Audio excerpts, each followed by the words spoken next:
Video games, they're great, right? Take a guess in the comments on what my favorite video game is.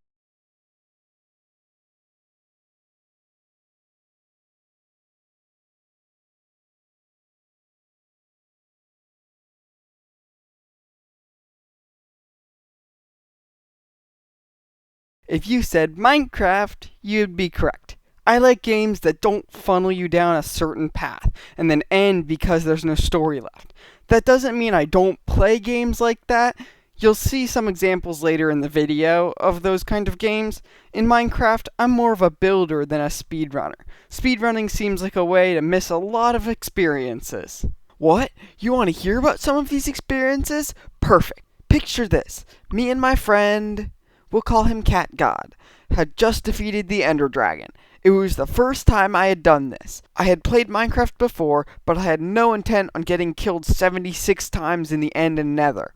Anyways, we killed the Ender Dragon with all the normal struggles. We only died, several times, falling off obsidian pillars and getting mauled by Endermen. Then we went to the End City like normal players. We went up the End City, dying several more times to shulkers dropping us. Ah! Cat God! Help! Eventually, we made it to the top of the city. We each earned an elytra and prepared for flight. Keep in mind, I had never been to the end before, meaning I had no idea how to use such a tool. I stood on the edge of the city. We were going to jump off the top and glide around the end. Brilliant idea, right? Then Cat God kicked me off the city, expecting me to fly, but yeah, it didn't go as planned. Yes, I know how to use an elytra now. Another Minecraft story involves another experience with Cat God and his friends. It started out with me joining their server. They took me to their bases, which I may add was pretty nice. To get an idea of their level, they had an enchanting table already. So I decided to start building a house next to their base. Then one of them burned it down! Then they killed my farm animals, which I was attached to, may I add. I am a Minecraft vegetarian.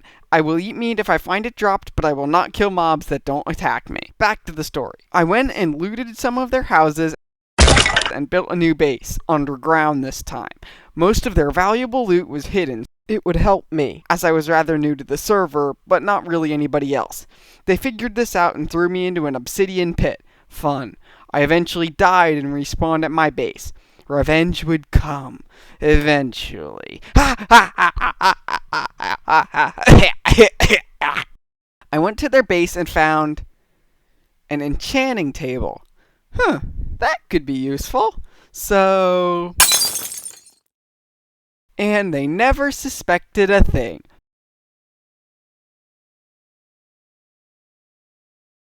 So, if maybe you didn't steal from me, you would still have an enchanting table. One more Minecraft story. My soccer season was ending, so I gathered my friends' Minecraft users. Then we went on a server I created, so we started out exploring. I suggested that we take over a village as our own. Good resources, the villagers do the farming, pre-built houses, an iron golem for protection. What could possibly go wrong? We may need to find a different village. What?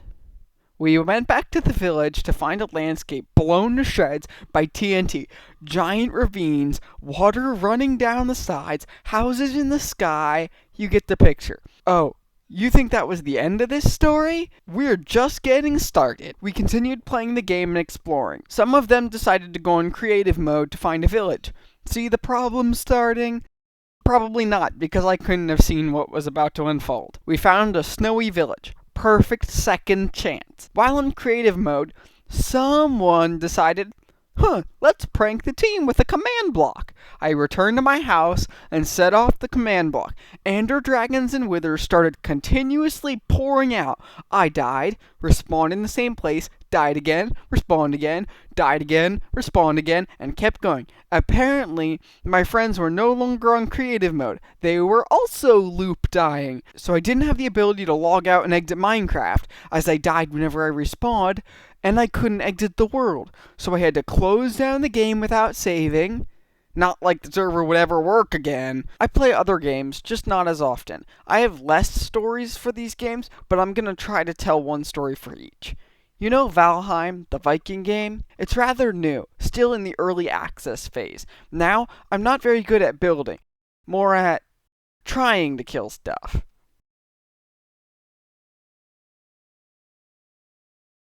So my family has a server. My father and sister also play on it. I decided that I wanted to move away from their base. I could handle myself, right?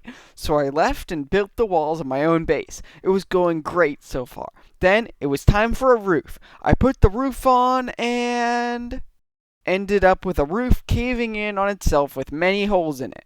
Brilliant.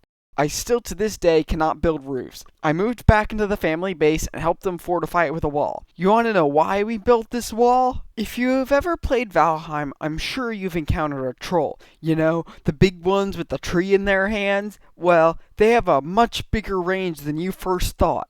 All it took was a slam of a tree and to respawn I go. Batter up! Wylands is up next. Me and my father were playing for the first time. My first time. He had played several times before. We spawned in the tropical forest.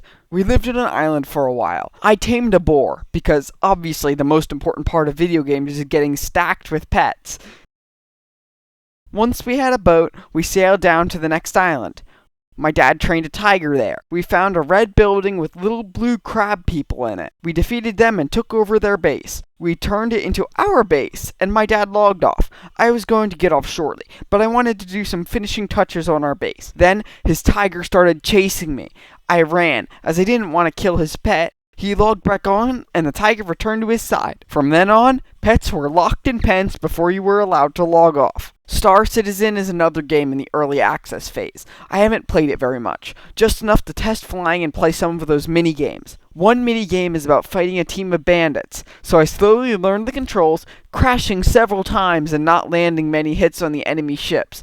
And, they may have landed many hits on mine. Have you ever played Crawl? It's a great game for parties. You just have to make sure to have at least 3 players. If you have less, you'll get these unbeatable NPCs against you.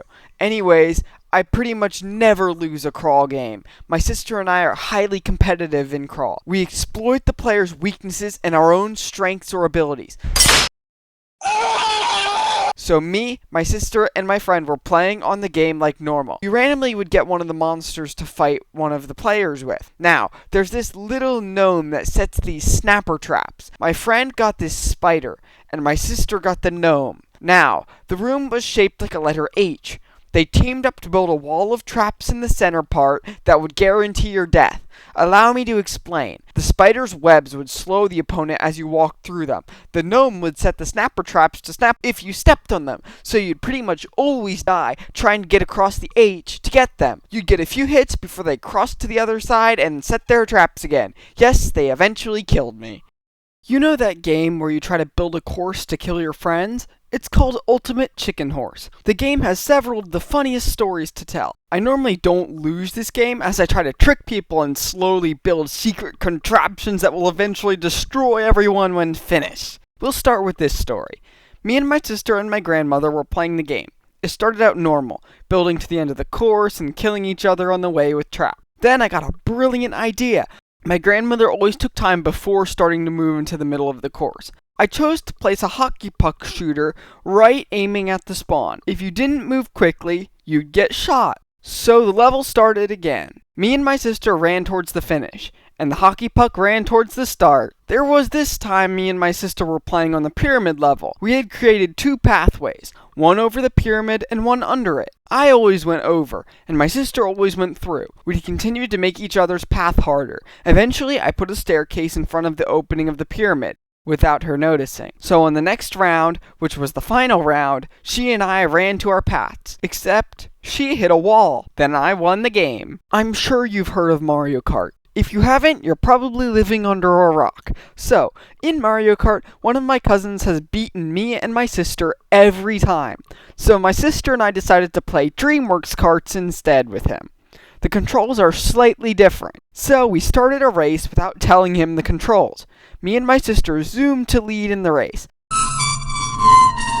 Then he paused the game, checked the controls, and then leaped to first and won. Is there something to learn from this? A blue turtle suck at Mario take Kart. Over the world.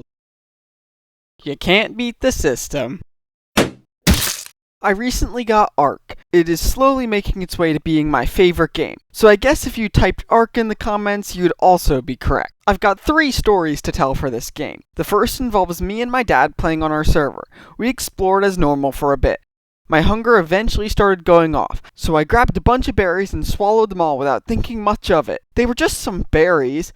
Well, apparently, there are some berries that cause you to fall unconscious. I bet you can guess what happened from there.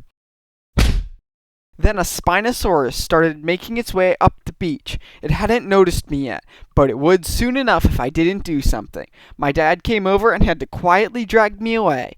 No Spinosauruses found me. The next story involves exploration and a hope to find a new best friend. I was trekking through the jungle, looking for a dinosaur to call my own. I walked past a Brontosaurus and noticed something interesting. An egg.